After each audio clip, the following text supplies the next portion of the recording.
এটা স্পষ্ট, এই যে হামাসের যে উস্কানি, সেই উস্কানিতে ইসরায়েলের উপর অ্যাটাক হচ্ছে, ইসরায়েল কিন্তু পাল্টা তাদের প্রত্যাঘাত করছে, ঠিক যেরকম তাদের সার্বভৌমত্বে আঘাত হানা হচ্ছে সে তার জন্য। এবং এতে করে সমস্যায় কারা পড়ছেন? সমস্যায় পড়ছেন যে নিরীহ ফিলিস্তিনি মানুষ রয়েছেন, জনতা রয়েছেন তারা। ঠিক এটাই আমরা বলার চেষ্টা করছি যে ভারতের সার্বভৌমত্বে যদি আঘাত আসে, ভারত চুপ করে বসে থাকবে না, আর এর খেসারত দিতে হবে বাংলাদেশি সাধারণ জনতাকে। আমি আপনার কাছে আলোচনায় আসবো, তবে আপনার কাছে আলোচনায় আসবো শাহিদুল ভাই, তবে তার আগে একটু আমাদের দর্শকদের বলে রাখি, এই শিলিগুড়ি করিডোরের কথা বললাম, সেখানে এই S-400 anti missile defence system সেখানে মোতায়েন করা হয়েছে। তার পাশাপাশি ভারতীয় বায়ুসেনার মিগ যে বিমানগুলো রয়েছে সেই বিমান তো রয়েছে, তার পাশাপাশি যেটা আমি বললাম যে এই রাফালের একটা গোটা স্কোয়াড্রন হাসিমারা বায়ুসেনা ঘাঁটিতে সেখানে মোতায়েন রয়েছে। এবং এর পাশাপাশি ত্রিশক্তি কর্পস, যারা বেশ কয়েক মাস আগেই, কয়েকদিনের মধ্যেই আপনারা আজ তাক বাংলা সার্চ করলে সেই ছবিও পেয়ে যাবেন, সেই ত্রিশক্তি কর্পস কিন্তু জলপাইগুড়িতে তারা একটা তাদের এক্সারসাইজ তারা সেখানে কন্ডাক্ট করেছিল। এবং তার পাশাপাশি T-90 ট্যাঙ্ক, সেই T-90 ট্যাঙ্ক মজুত রয়েছে, ব্রহ্মোস ক্রুজ মিসাইল সেখানে মজুত রয়েছে। অর্থাৎ বাংলাদেশের বুঝে যাওয়া উচিত যে তাদের কিন্তু এবারে সমঝে চলা, বাংলাদেশ বলা ভুল, মোহাম্মদ ইউনুস এবং তার উপদেষ্টা মণ্ডলীর বোঝা উচিত যে নিজের দেশের স্বার্থে একটু সমঝে কথা বলা এবং ভারতের সঙ্গে বন্ধুত্বপূর্ণ অবস্থানে যাওয়াটাই কিন্তু তাদের জন্য কাম্য। এবারে শাহিদুল ভাই আপনার কাছে আসছি, আপনি তো এই দিকটা বলছেন, মানে উস্কানি দেওয়া বা এই সমস্ত প্ররোচনা দেওয়ার কথাগুলো বলছেন। আরও একটি বিষয় খুব উল্লেখযোগ্য, সেটা হচ্ছে গিয়ে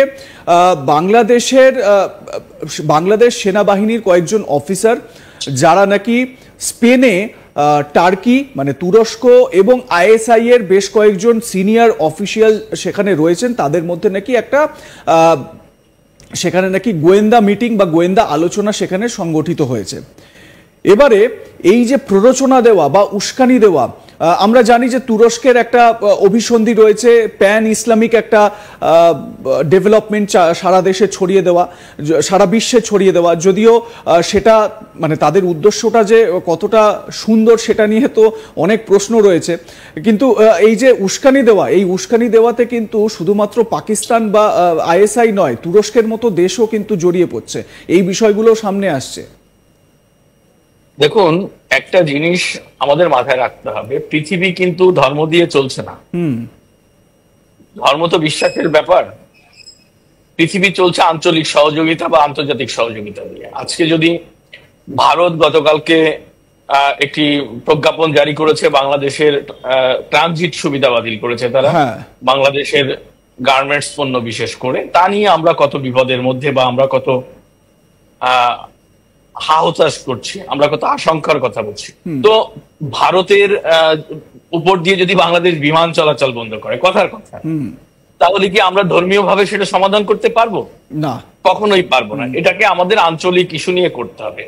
ধর্মের কথা যদি বলেন, ভারতবর্ষে 140 কোটি মানুষের মধ্যে 20 কোটি মুসলিম আছে, অন্যান্য ধর্মের লোক আছে।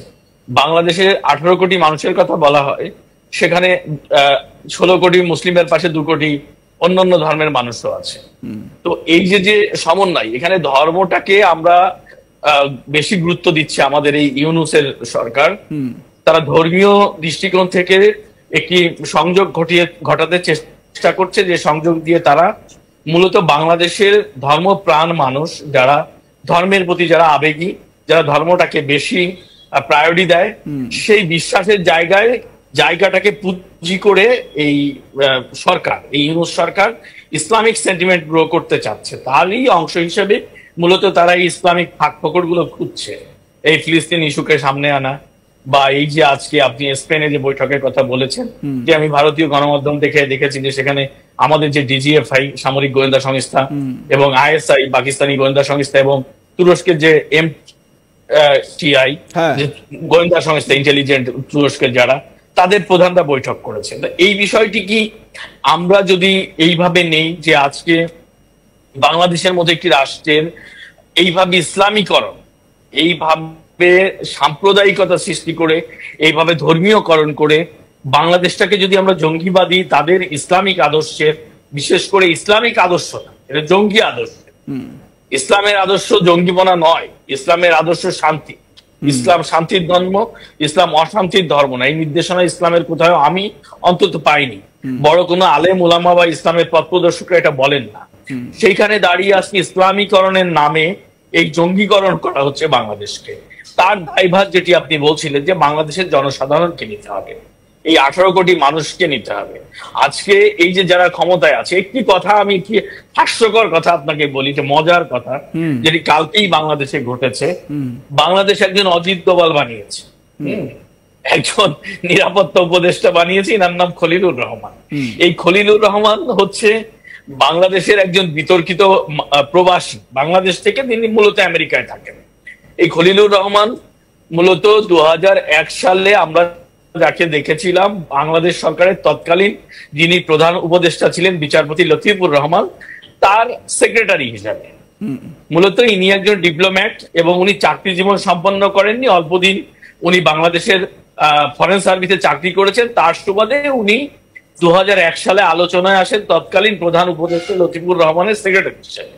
এবং ওই সময় উনার বিরুদ্ধে একটি অভিযোগ ওঠে যে উনি একটি পরকীয়ার কারণে উনি চাকরি ছেড়ে বাংলাদেশ থেকে চলে যান, এবং উনি দীর্ঘদিন হাওয়া হয়েছিলেন। এই হাওয়া মানুষটা হঠাৎ করে 2024-এর পট পরিবর্তনের পরে আমরা শুনলাম বাংলাদেশের রোহিঙ্গা বিষয়ক স্পেশাল দূত হিসাবে সরকারের, মানে এই ডক্টর ইউনূসের বিশেষ দূত হিসাবে উনি জয়েন করলেন। এরপরে আমরা খুঁজে খুঁজে সেই খলিলুর রহমানকে আবিষ্কার করলাম, এবং তিনি আমরা দেখলাম যে ব্যাংকক সফরের আগে কয়েকটি প্রেস কনফারেন্স করে নরেন্দ্র মোদীর সঙ্গে বৈঠকের বিষয়ে আলোচনা করলেন। এবং নরেন্দ্র মোদীর সঙ্গে ইউনূসের বৈঠকের আগের দিন রাতে খলিলুর রহমানকে আমরা দেখলাম অজিত দোভালের সঙ্গে তিনি ডিনার টেবিলে কয়েকটি ছবি প্রকাশ করলেন এই সরকারের উপদেষ্টা। এবং খোঁজ খবর নিয়ে আমরা যেটা জানলাম যে উনি বিশেষ করে উনি একসময় জাতিসংঘের সঙ্গে কাজ করতেন, সেই সুবাদে উনি রোহিঙ্গা ইস্যু নিয়ে কাজ করছেন, যে কাজটি উনি ইউনূসের পক্ষে থেকে করছেন। মজার ব্যাপার হচ্ছে গতকাল ইউনূস সরকার তাকে জাতীয় উপদেষ্টা হিসেবে ন্যাশনাল সিকিউরিটি অ্যাডভাইজার হিসেবে নিয়োগ দিলেন। ন্যাশনাল সিকিউরিটি অ্যাডভাইজার মানে অর্থ তাহলে আমার কাছে মনে হচ্ছে ইউনূস সরকার বা তার আশেপাশের লোকজন বোঝে না যে জাতীয় নিরাপত্তা উপদেষ্টাকে। তা আমার প্রশ্ন হচ্ছে যে দেশের সামরিক বাহিনীর বা গোয়েন্দা ইন্টেলিজেন্স এজেন্সি বা পুলিশ বাহিনী থেকেই মূলত ন্যাশনাল সিকিউরিটি অ্যাডভাইজার কে নিয়োগ করা হয়। পৃথিবীর সমস্ত দেশে আমরা সেটাই দেখি। যেমন আমেরিকাতে আমরা তুলসী গাবার্ডের কথা বলছি, তাকে নিয়োগ করা আছে, সে সামরিক বাহিনীর লোক ছিল, ইন্টেলিজেন্স এজেন্সির লোক ছিল। ভারতের যারা নিরাপত্তা অ্যাডভাইজার হিসেবে বিগত দিনে দায়িত্ব পালন করেছে বা এখন যিনি করছেন বা তার উপদেশ পাশে যারা কাজ করেন সবাই সামরিক বাহিনী, পুলিশ বাহিনী বা ইন্টেলিজেন্স এজেন্সি থেকে আসে। কিন্তু এই খলিলুর রহমান কোথা থেকে এলেন, তাকে অজিত দোভাল বানিয়ে দেওয়া হলো। এরকম হাস্যকর কাজকর্মগুলো বাংলাদেশে হচ্ছে। তো এই যে কপি অজিত দোভাল, এই কপি অজিত দোভাল বাংলাদেশের সামরিক শক্তিকে কোথায় নিয়ে যাবেন, কিভাবে অপারেট করবেন? আমার একটা প্রশ্ন বারবার করে মাথায় আসছে, সেটা হচ্ছে এই খলিলুর রহমান সম্পর্কে তো আপনি বলছেন যাকে ডিনার টেবিলে অজিত দোভালের সঙ্গে দেখা গেছে।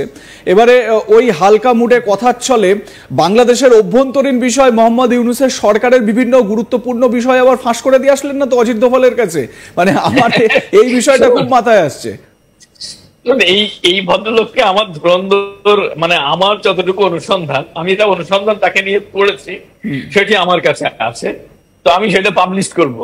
তো আমি যতটুকু দেখলাম সেটা ধুরন্ধর, সে নিজের ভালো ছাড়া আর কিছু বোঝে।